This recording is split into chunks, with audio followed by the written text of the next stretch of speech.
அகில மீடியா நேயர்களுக்கு வணக்கம். இன்றைய உலகத்தின் காலை நேர தலைப்புச் செய்திகள். இஸ்லாமாபாத்தில் அமெரிக்கா ஈரான் பேச்சுவார்த்தைகள் தோல்வியடைந்த சில மணி நேரங்களுக்கு பிறகு ஹிஸ்புல்லா இஸ்ரேல் மீது புதிய ஆளில்லா விமான தாக்குதலை நடத்தியதால் மத்திய கிழக்கில் பதற்றம் கடுமையாக அதிகரித்துள்ளது. அந்த ஆளில்லா விமானம் வடக்கு இஸ்ரேலுக்குள் ஆழமாக ஊடுருவி கிரியாட் சமோனாவை அடைவதற்கு முன்பு நடுவானில் இடைமறிக்கப்பட்டது.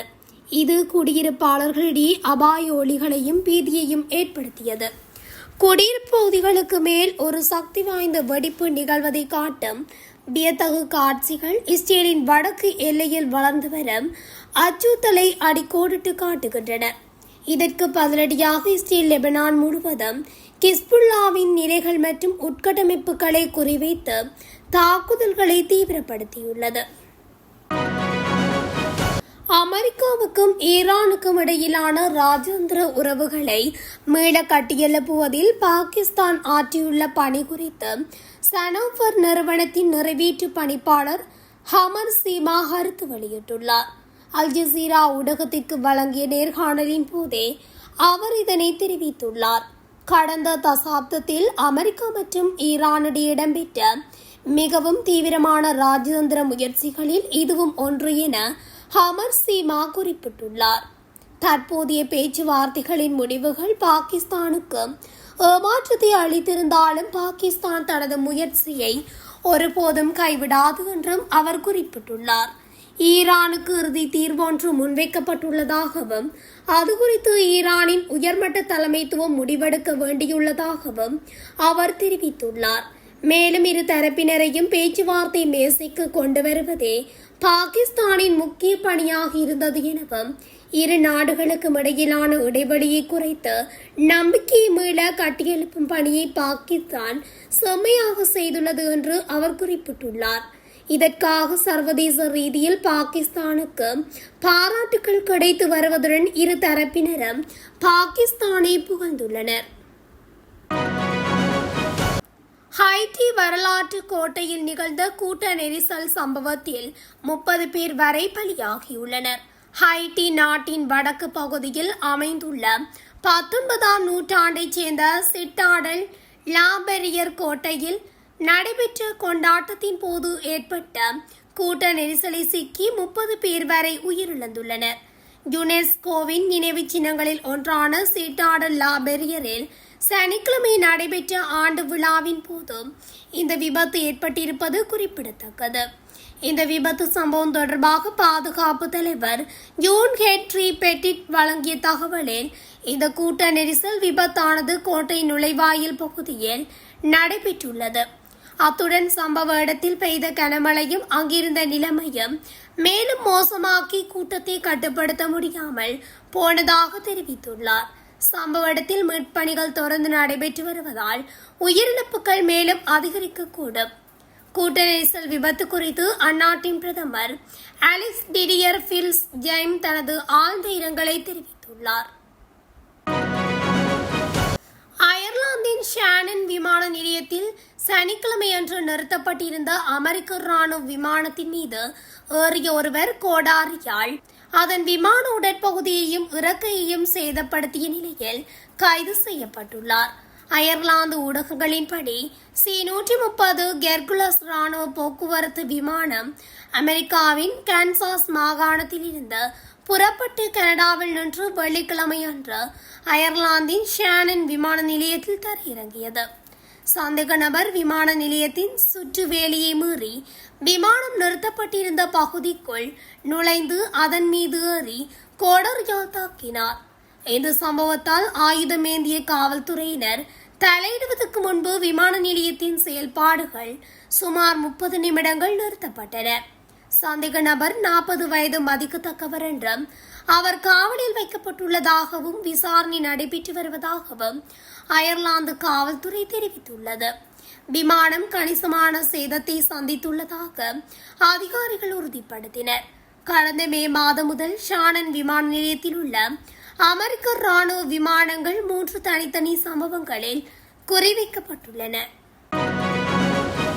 இஸ்ரேல் மற்றும் ஈரான் இடையிலான போரின் போது நடத்தப்பட்ட தாக்குதல்களால் பாதிக்கப்பட்ட தனது மிக முக்கியமான கிழக்கு மேற்கு எண்ணெய் குழாய் விநியோகத்தை சவுதி அரேபியா மீண்டும் முழு கொள்ளளவிற்கு கொண்டு வந்துள்ளது. பழுது பார்க்கும் பணிகளுக்கு பிறகு தற்போது இக்குழாய் மூலம் நாளொன்றுக்கு சுமார் 7 மில்லியன் பேரல் எண்ணெயை விநியோகிக்க முடியும் என்று சவுதி எரிசக்தி அமைச்சகம் அறிவித்தது. சவுதி அராம்கோ நிறுவனத்தின் இத்தகைய விரைவான மீட்பு நடவடிக்கை உலகளாவிய எரிசக்தி விநியோகத்தின் நம்பகத்தன்மையை உறுதிப்படுத்துவதுடன் உலக பொருளாதாரத்திற்கும் வலு சேர்ப்பதாக அமைச்சகம் தெரிவித்துள்ளது. அதேபோல் தாக்குதல்களால் பாதிக்கப்பட்டிருந்த மணிஃபா எண்ணெய் வயல் பகுதியிலும் நாளொன்றுக்கு 3 லட்சம் பேரல் உற்பத்தி மீண்டும் தொடங்கப்பட்டுள்ளது. இருப்பினும் கிராய்ஸ் எண்ணெய் வயல் பகுதியில் ஏற்பட்டுள்ள பாதிப்புகளை சரி செய்து உற்பத்தியை மீட்டெடுக்கும் பணிகள் இன்னும் நடைபெற்று வருகின்றன. ஈரான் அமெரிக்கா இடையிலான போர் காரணமாக கார்முஸ் நீர்நிலை மூடப்பட்டுள்ள சூழலில் செங்கடல் பகுதியை இணைக்கும் இந்த கிழக்கு மேற்கு எண்ணெய் குழாய் சர்வதேச சந்தைக்கு மசகு எண்ணெய் கொண்டு சேர்ப்பதில் முக்கிய பங்கு வகிக்கிறது. தற்போது இரு நாடுகளுக்கும் இடையே போர் நிறுத்தம் அறிவிக்கப்பட்டுள்ள போதிலும் கார்முஸ் நீரிணையில் கப்பல் போக்குவரத்து இன்னும் இயல்பு நிலைக்கு திரும்பாததால் சவுதியின் இந்த மாற்று விநியோக பாதை உலக நாடுகளுக்கு ஒரு பெரும் நிம்மதியை அளித்துள்ளது. ஸ்கார்பரோ பகுதியில் உள்ள வணிக வளாகம் ஒன்றில் அதிகாலை ஏற்பட்ட தீ விபத்தில் 4 வாகனங்கள் முற்றிலும் எரிந்து சாம்பலாகின. ஹென்னடி சாலை மற்றும் எல்ஸ்மியர் சாலை சந்தி பகுதியில் பல வாகனங்கள் தீப்பற்றி எறிவதாக காலை 5 மணியளவில் டொரண்டோ காவல்துறைக்கு தகவல் கிடைத்தது. சம்பவ இடத்துக்கு விரைந்த டொரண்டோ தீயணைப்படையினர் அங்குள்ள கார் விற்பனை நிலையம் ஒன்றில் 4 வாகனங்கள் எரிந்து கொண்டிருந்ததை கண்டறிந்து விரைவாக செயல்பட்டு தீயை கட்டுப்படுத்தினர். இந்த விபத்தில் யாருக்கும் காயங்கள் ஏற்படவில்லை என்றும் தீ விபத்து ஏற்பட்ட நேரத்தில் அங்கு எவரும் இருக்கவில்லை என்றும் அதிகாரிகள் தெரிவித்தனர். தீ விபத்திற்கான காரணம் இன்னும் கண்டறியப்படாத நிலையில் இதுகுறித்து தீவிர விசாரணை மேற்கொள்ளப்பட்டு வருகிறது.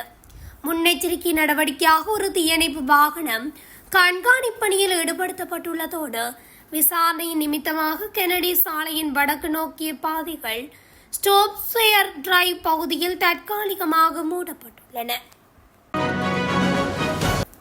அமெரிக்காவும் இஸ்ரேலும் இணைந்து ஈரான் மீது நடத்திய தாக்குதல்கள் குறைந்தது 3375 ஈரானியர்கள் கொல்லப்பட்டுள்ளனர் என்று சர்வதேச ஊடகங்கள் தெரிவித்துள்ளன. இவ்வாறு உயிரிழந்தவர்களில் 2875 பேர் ஆண்கள் மற்றும் 496 பேர் பெண்களாக இருக்கலாம் எனவும் தெரிவிக்கப்பட்டுள்ளது.